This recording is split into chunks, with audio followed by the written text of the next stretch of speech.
بکھر جائے گا، پھر امریکہ نہیں رہے گا بلکہ روس کی حالت امریکہ کی ہو جائے گی. کیونکہ آپ نے دیکھا کہ جب روس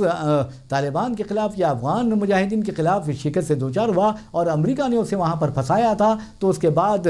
سوویت یونین کا شیرازہ بکھر گیا تھا اور اس وقت ایک نعرہ حیدرآباد میں گونج رہا تھا. حیدرآباد کی در و دیوار پر ایک نعرہ لکھا گیا تھا، روس نے بازی ہاری ہے، امریکہ کی باری ہے. تو اب ایسا لگتا ہے کہ امریکہ کی باری آ گئی ہے اور ٹرمپ امریکہ کے ایک تباہ کرنے یعنی ایک ایسے صدر بن جائیں گے جو امریکہ کو تباہ و برباد کر کے رکھ دیں گے. ان کی باڈی لینگویج، ان کی ذہنی حالت، ان کی عمر 79 ایئرس میں یہ شخص عجیب و غریب باتیں کر رہا ہے، حرکتیں کر رہا ہے. تو اس سلسلے میں آپ دیکھیں گے کہ کئی مرتبہ، ایک نہیں دو نہیں بلکہ 30 مرتبہ ڈونالڈ ٹرمپ کی صحت کے بارے میں شکوک و شبہات کا اظہار کیا گیا تھا. تو بہرحال اب وہ ایران کو دھمکی دے رہے ہیں کہ ہم اگر تم وہاں پر احتجاجی جو مظاہرین ہیں، جو ایرانی تومن کی جو ویلیو ہے یا کرنسی کی جو ویلیو ہے ڈالر کے مقابلے میں وہ گرتی جا رہی ہے، جس کے نتیجے میں چند تاجرین نے احتجاجی مظاہرہ کیا. اس مظاہرے کو موساد کے کہا جاتا ہے، یعنی اسرائیل کی جو خفیہ تنظیم ہے جو ایران اور دیگر اسلامی ممالک کو غیر مستحکم کرنے میں مصروف ہے، اس نے اس احتجاجی مظاہرے کو بغاوت میں تبدیل کرنے کی کوشش کی. اب یہ کہا جا رہا ہے کہ امریکہ جس طرح یعنی دیکھیں گے آپ کہ کیسے امریکہ وینزویلا کے صدر پر حملہ کرتا ہے، ان کی خوابگاہ میں داخل ہوتا ہے اور وہاں پر آرام کر رہے دونوں میاں بیوی یعنی صدر اور ان کی اہلیہ کو گرفتار کر کے امریکی عدالت میں پیش کیا جاتا ہے. کتنی شرم کی بات ہے، آپ کسی ملک میں داخل ہوتے ہیں اور حد تو یہ ہے کہ آپ پرائیویسی کی سب سے بڑی غلطی یعنی خلاف ورزی کا آپ نے ارتکاب کیا ہے. ایسے میں آپ کو بتانا ضروری ہے کہ جو لوگ اس طرح کی حرکتیں کرتے ہیں وہ سارے سماج کے لیے، سارے ہندو دنیا کے لیے، دنیا کے امن کے لیے خطرہ ہوتے ہیں. تو بہرحال ناظرین، اس طرح کی خبریں ہمارے پاس ہیں. تو ہم پہلے خبر پہ چلتے ہیں. وہ خبر ہے، پہلی خبر کویتا سے متعلق ہے اور آپ کو بتا دوں کہ کویتا بی آر ایس سربراہ اور سابق چیف منسٹر کے سی آر کی بیٹی ہیں اور تلنگانہ جاگرتی سمیتی کی سربراہ ہیں اور ایم ایل سی بھی ہیں، لیکن انہوں نے ایم ایل سی کے عہدے سے استعفیٰ دے دیا. آج انہوں نے قانون ساز کونسل میں بہت ہی جذباتی تقریر کی، جس میں انہوں نے اسپیکر سے کہا، صدر نشین سے کہا قانون ساز کونسل کے کہ آپ میرا استعفیٰ قبول کر لیجئے. انہوں نے ان کی آنکھوں میں آنسو تھے اور انہوں نے روندھی آواز میں یہ بھی کہا کہ یہ میری قانون ساز کونسل میں آخری تقریر ہے اور آج میں تنہا ایک فرد کی حیثیت سے قانون ساز کونسل کو خیر بات کہہ رہی ہوں. کل آنے والے دن میں ایک بڑی طاقت کے ساتھ قانون ساز کونسل میں واپس ہوں گی. اس کے علاوہ آپ کو یہ بتا دیں کہ کویتا نے یہ بھی اعلان کیا گن پارک میں میڈیا سے بات کرتے ہوئے کہ وہ ایک نئی پارٹی قائم کرنے والی ہے اور جلد ہی اس سیاسی پارٹی کی پالیسیوں کا اعلان کریں گے. ویسے بھی ناظرین، آپ اچھی طرح جانتے ہیں کہ بی آر ایس کی جو فیملی ہے یعنی کویتا ہے کہ اور ان کے بھائی کے ٹی آر ہے اور ان کے ایک یعنی پھوپھی یعنی کے سی آر کی بہن کے لڑکے ہیں، بھانجے ہیں ہریش راؤ، ان کے درمیان بہت زیادہ اختلافات پائے جاتے ہیں. تو ایسے میں کویتا نے اب نئی پارٹی قائم کرنے کا اعلان کر دیا ہے. ویسے بھی کویتا کو پارٹی سے بھی یعنی بی آر ایس سے نکالا گیا ہے اور آپ یہ بھی اچھی طرح جانتے ہیں کہ نظام آباد کی وہ رکن پارلیمنٹ بھی رہی ہے اور تو حالیہ عرصے کے دوران انہیں جیل بھی جانا پڑا لکھ کر اسکیم میں، اور آپ اچھی طرح جانتے ہیں کہ وہ اسکیم کا مقصد کس کو بلیک میل کرنا تھا. تو بہرحال کویتا نے یہ بات کہی ہے اور آج ایسا لگتا ہے کہ کویتا بہت زیادہ خود کو تنہا محسوس کر رہی ہے. تاہم انہوں نے مختلف سیاسی جماعتوں کے ساتھ ساتھ عوام سے بھی اپیل کی ہے کہ آپ مجھے تنہا نہ چھوڑیں، سیاسی طور پر میری پوری مدد کریں. تو بہرحال ناظرین، یہ خبر رہی ہے کویتا کی. اب دیکھنا یہ ہے کہ کیا کویتا کی جو نئی سیاسی پارٹی ہوگی وہ بی آر ایس کے امکانات کو متاثر کر سکتی ہے. یہ ایک اہم بات ہے. لیکن جہاں تک سیاسی پنڈتوں کا سوال ہے وہ کہہ رہے ہیں کہ کویتا کی سیاسی پارٹی سے کوئی زیادہ اثر بی آر ایس پر پڑنے والا نہیں ہے. بہرحال ناظرین، جیسے جو خبر ہم نے آپ کو پیش کی ہے، میں سمجھتا ہوں کہ سب سے بڑی خبر ہے. وہ خبر یہ ہے کہ عمر خالد اور شرجیل امام جیسے جے این یو قائدین کو، اسٹوڈنٹ لیڈرز کو ضمانت ملنی چاہیے تھی، لیکن آپ دیکھیں گے 5 برسوں سے وہ جیل میں بند ہے اور آپ یہ بھی اندازہ کر سکتے ہیں کہ وداؤٹ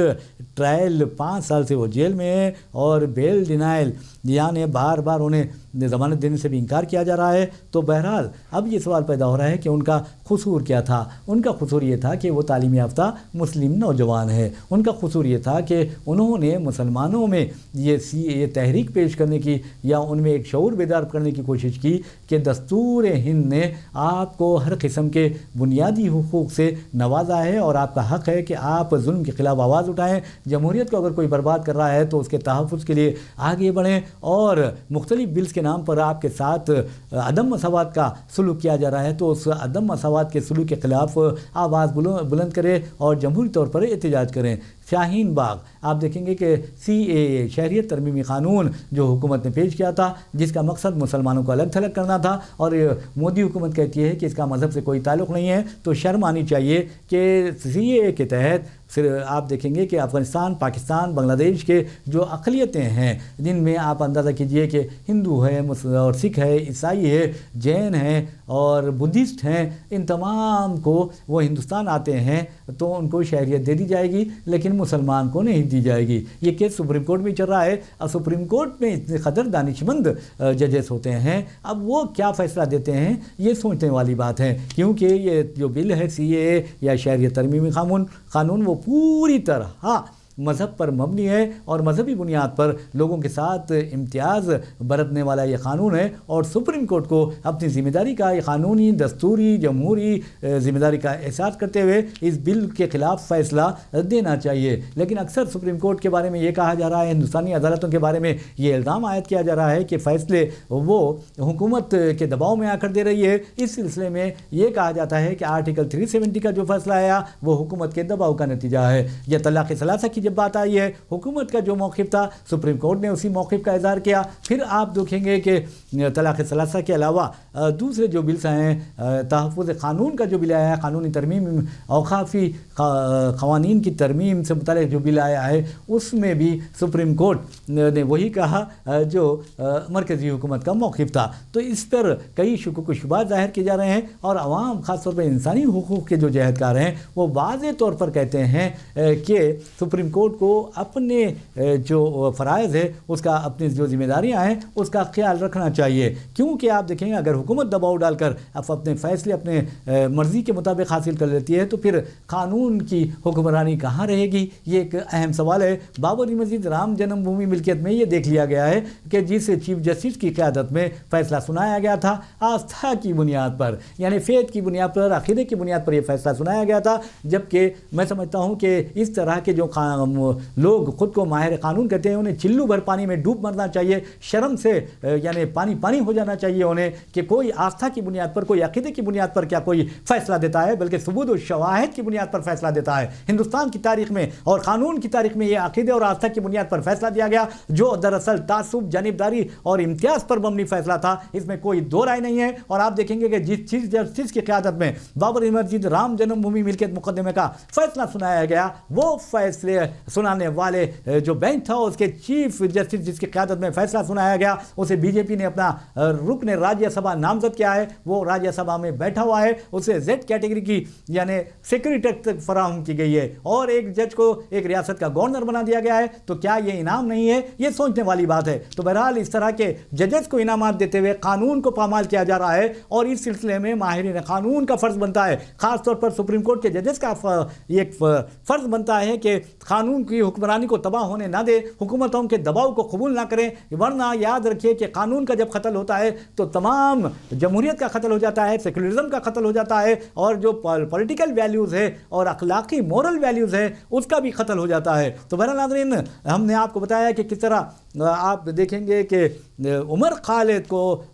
ضمانت دینے سے انکار کیا جا رہا ہے۔ حالیہ عرصے کے دوران آپ دیکھیں گے کہ وہ اپنی بہن کی شادی کے لیے درخواست ضمانت حاصل کر چکے ہیں، عارضی ضمانت ان کی منظور کی گئی تھی، یعنی ایک 9 یا 11 دن کی ضمانت منظور کی گئی، اور پھر وہ تہاڑ جیل منتقل ہو چکے ہیں، یعنی خود کو انہوں نے سرنڈر کر دیا ہے۔ تو آپ اندازہ کیجئے کہ یہ کہا گیا ہے کہ دہلی کی جو لارجر کانسپریسی تھی اس میں ان کا اہم رول رہا ہے، یہ ماسٹر مائنڈز ہے۔ تو آپ آپ اندازہ کیجئے کہ دہلی میں سی اے اور شاہین باغ میں جب احتجاج ہو رہا تھا اس وقت آپ دیکھیں گے کہ 9 ماہ کی بچی سے لے کر 90 سال کی بوڑھیا بھی اس قانون کے خلاف اٹھ کھڑی ہوئی تھی، اور سردی میں وہ لوگ وہاں احتجاج کر رہے تھے۔ اور آپ بتا دیں کہ کپیل مشرا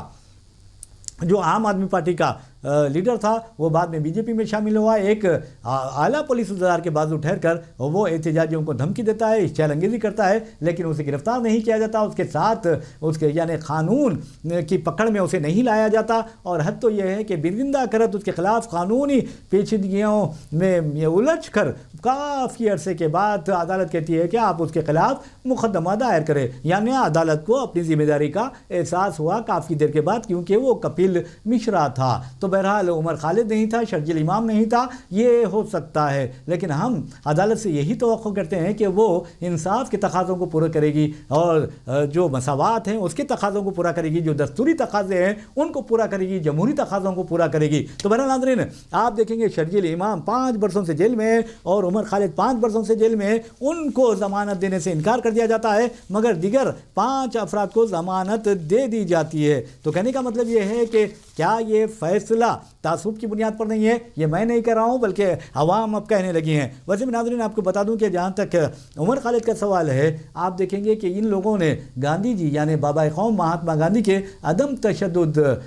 نان وائلنس کے جو تصور ہے یا نظریہ ہے اس کو آگے بڑھایا، اس پر عمل کیا، یہی ان کا قصور تھا۔ لیکن یاد رکھیے آج اگر مسلمان نہیں سدھریں گے، ان میں شعور بیدار نہیں ہوگا اور یہ نہیں سمجھیں گے کہ انہیں لوٹنے والا کون ہے، ان کا رہزن کون ہے، ان کا رہبر کون ہے، تو ورنہ اس طرح کے حالات کا انہیں سامنا کرنا ہی پڑے گا۔ آپ یہ دیکھیے کہ آپ کا جو لیڈر ہے کیا وہ اپنے خاندانی مفادات کو پورا کرتا ہے یا آپ کے مفادات کو پورا کرتا ہے۔ آپ یہ دیکھیے کہ آپ کا لیڈر جو ہے وہ آپ کے بچوں کی تعلیم پر توجہ دیتا ہے یا پھر اپنی اولاد کو بیرونی یونیورسٹیز میں یا پھر اندرونی جو تعلیمی ادارے ہیں ان کا سربراہ بنا دیتا ہے۔ یہ دیکھیے، آپ یہ دیکھیے کہ جس طرح آپ کا جو لیڈر ہونے کا دعویٰ کر رہا ہے وہ کہاں رہتا ہے اور کس طرح کے محلات بنا رہا ہے۔ کیا آپ کے کبھی اس نے خبر لی ہے کہ کیا آپ کے بچے بے روزگار ہیں کہ میں انہیں روزگار دلا دوں گا؟ کیا آپ کے بچے تعلیم یافتہ ہے؟ اگر نہیں ہے تو ہم ان کو اسکولز میں داخلے دلائیں گے۔ کیا انہوں نے یہ بات کہی ہے؟ تو یہ دیکھنا آپ کا فرض ہے، ورنہ اس طرح کے جو رہبر جو رہزنوں کی شکل میں رہبروں کی شکل میں ہوتے ہیں وہ رہزن ہیں، ان رہزنوں کو سبق سکھانا آپ کا فرض بنتا ہے۔ تو یقین مانیے شعور بیدار کیجئے، تعلیمی شعبے میں آگے بڑھیے، اور جب تعلیمی شعبے میں آپ آگے بڑھیں گے تو کسی سے بھی آپ سوال کر سکیں گے کہ آپ ایسا کر رہے ہیں تو کیوں کر رہے ہیں۔ تو بہرحال ناظرین یہ تو ایک خبر رہی ہے، لیکن ہم یہی کہتے ہیں کہ آپ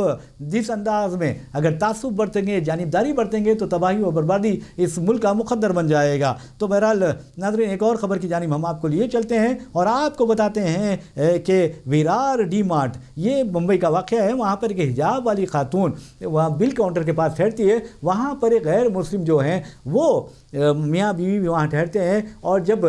وہ خاتون اس خاتون کو دیکھتی ہے باحجاب خاتون کو، اس کو پریشانی ہوتی ہے، کیونکہ آپ اندازہ کیجئے کہ جو کھلی چیز ہوتی ہے اس پہ مکھیاں بیٹھتی ہیں، اور وہ مکھیاں بیٹھتی ہیں جو گندگی پر آ کر بیٹھتی ہیں، لیکن اگر آپ اس پر کوئی ڈھانک دے تو مکھیاں جو گندی ہوتی ہیں اس پر نہیں بیٹھ سکتی۔ تو حجاب کا بھی یہی حال ہے۔ تو بہرحال وہ اس عورت کو گالیاں دیتی ہے کہ تم حجاب والی ہو، تم مسلمان ہو، تم نیچ ہو۔ تو اس پر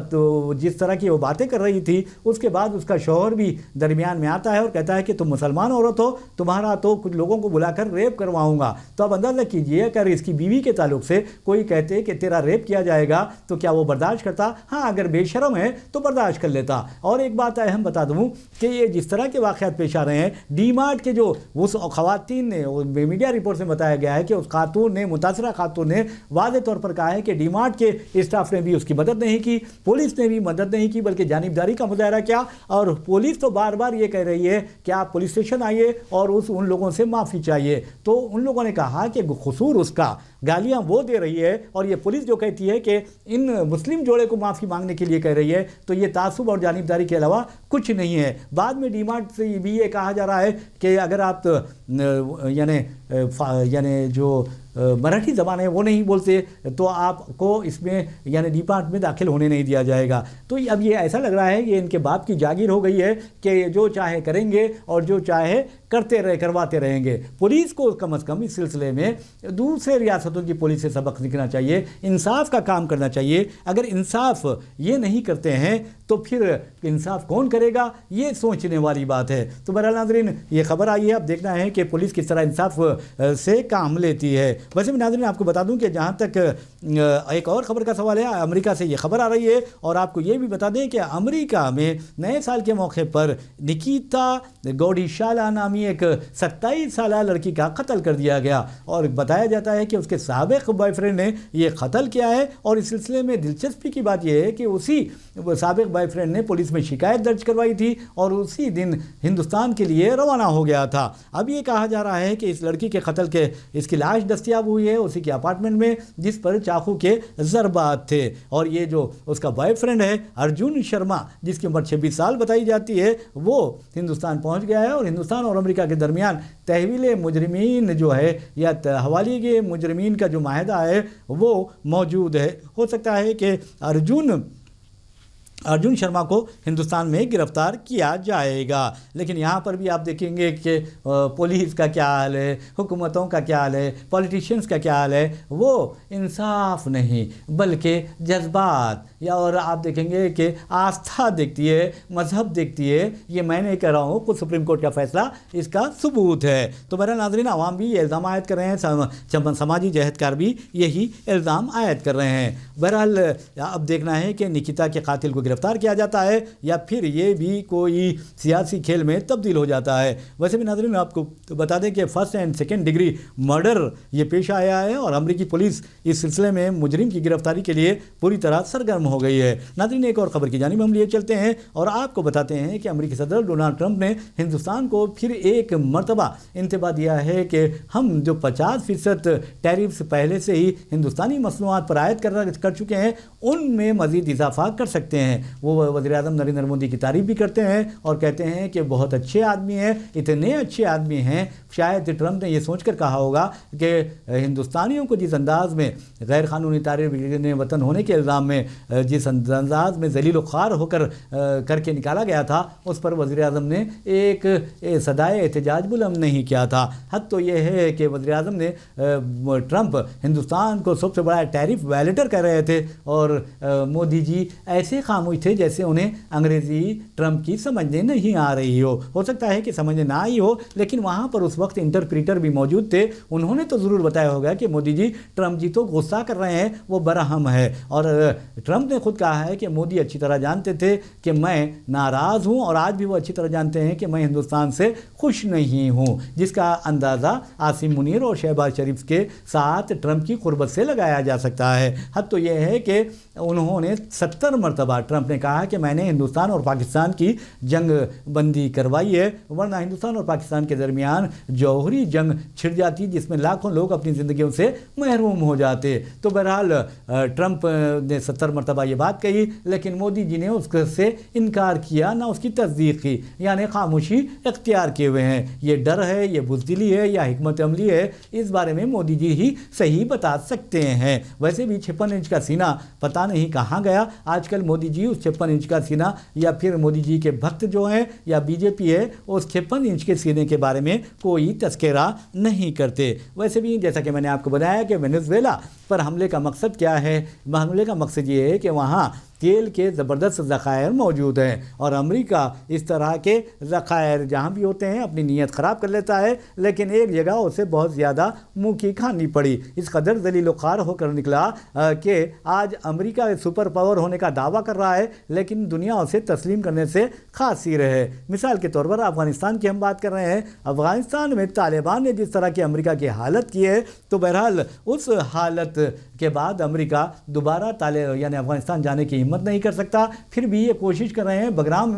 بندرگاہ فضائی جو اڈہ ہے اسے حاصل کرنے کی۔ اگر دوبارہ جائے گا امریکہ تو اس کا اب کی بار سوویت یونین کی طرح بکھرنا یقینی ہو جائے گا۔ ویسے ناظرین، جیسا کہ میں نے کہا کہ جس طرح وہ وینزویلا پر حملہ کیا ہے، آپ دیکھیں گے کہ کسی ملک کی خود مختاری پر، اس کے سالمیت پر حملہ کرنا بہت بڑا جرم ہے، اور اس لیے کیا گیا وہاں تیل کے بڑے بڑے ذخائر ہیں۔ آپ کو یہ بتا دوں کہ 303 ارب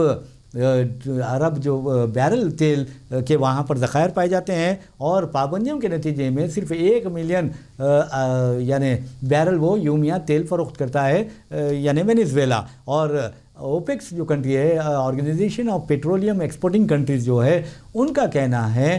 کہ دنیا کا 17% تیل وینیزویلا میں پایا جاتا ہے. تو یہ جو لڑائی جھگڑے چل رہے ہیں یہ اسی کا ایک حصہ ہے. اس کے علاوہ آپ کو بتا دیں کہ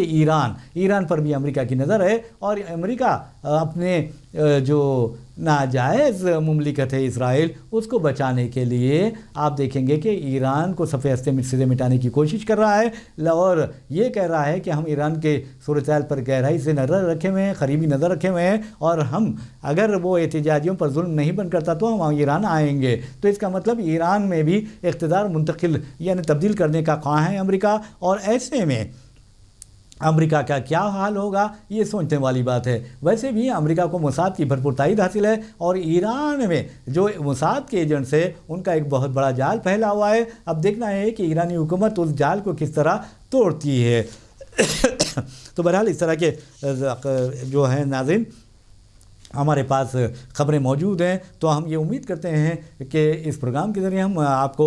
بالکل تازہ ترین خبریں پیش کرتے جائیں، اور آپ کو یہ بتائیں کہ دنیا میں کیا تبدیلیاں آ رہی ہیں اور کیسی تبدیلیاں آ رہی ہے. اور جو بین الاقوامی جو کانسٹیبل جو بنا ہوا ہے وہ امریکہ، اس کا کیا ہونے والا ہے، کیونکہ بہت ایسے ممالک ہیں جو امریکہ سے تنگ آ چکے ہیں، امریکہ کو برداشت نہیں کر پا رہے ہیں، اور امریکہ ہندوستان جیسے ملک کو ڈرا رہا ہے، دھمکا رہا ہے. بہرحال ناظرین، اسی کے ساتھ ہم اپنا پروگرام خبر و خیال اختتام کو پہنچاتے ہیں. اپنے میزبان محمد ریاض احمد کو اجازت دیجیے، انشاءاللہ پھر ملاقات ہوگی، پھر بات ہوگی. تب تک کے لیے اللہ حافظ.